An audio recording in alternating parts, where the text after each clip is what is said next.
Maithili express की शानदार प्रस्तुति।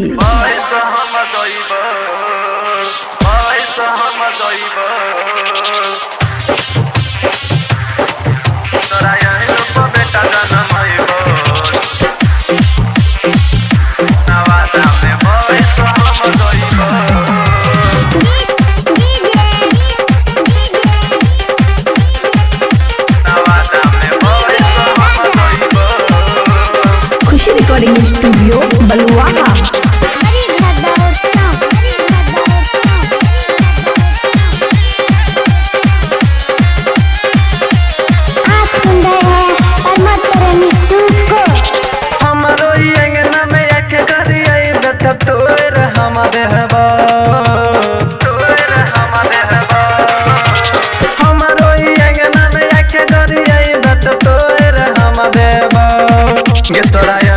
बेटा जनमैबो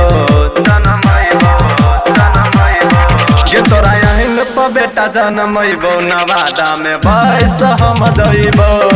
गे तोरा यहीन प बेटा जनमैबो नवादा में बैस हम दैबो हमरो अंगना में एक घरी आइबे त तोर हम देबो हमरो अंगना में एक घरी आइबे त तोर हम देबो गे तोरा यहीन प बेटा जनमैबो गे तोरा यहीन प बेटा जनमैबो नवादा में बैस हम दैबो गे तोरा यहीन प बेटा जनमैबो नवादा में बैस हम दैबो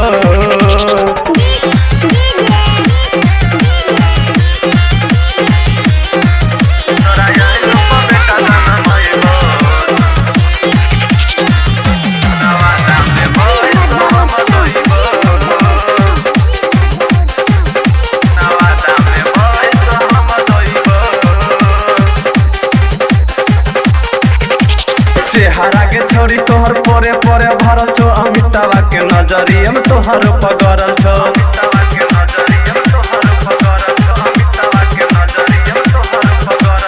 चेहरा के छोरी तोहर पोरे पोरे भरल छो अमिताबा के नजरी तोहर पगरल छो नवादा के लुगवा तोहरा के बर्बाद कर देता नवादा के लुगवा तोहरा के बर्बाद कर देता गे तोरा यहीन प बेटा जनमैबो गे तोरा यहीन प बेटा जनमैबो नवादा में बैस हम दैबो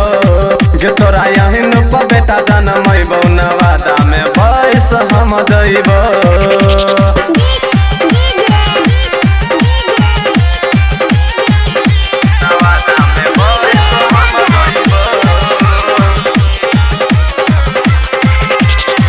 रिकॉर्डिंग स्टूडियो बलुआहा।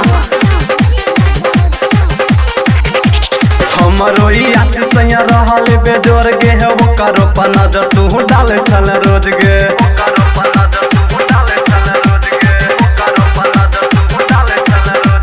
हमरो नीतीश सैया रहल बेजोर गे है ओकरो पर नजर तू डाल छल रोज गे ओकरो पर नजर डालबे त तोरा बस कर देबो ओकरो पर नजर डालबे त तोरा बस कर देबो गे तोरा यहीन प बेटा जनमैबो गे तोरा यहीन प बेटा जनमैबो नवादा में बैस हम दैबो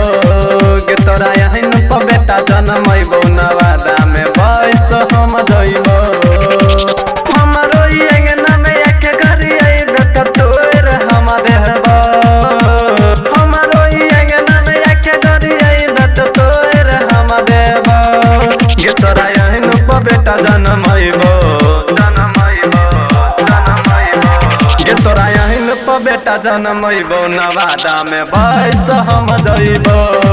गे तोरा यहीन प बेटा जनमैबो नवादा में बैस हम दैबो गे तोरा यहीन प बेटा जनमैबो नवादा में बैस हम दैबो। खुशी रिकॉर्डिंग स्टूडियो बलुआहा।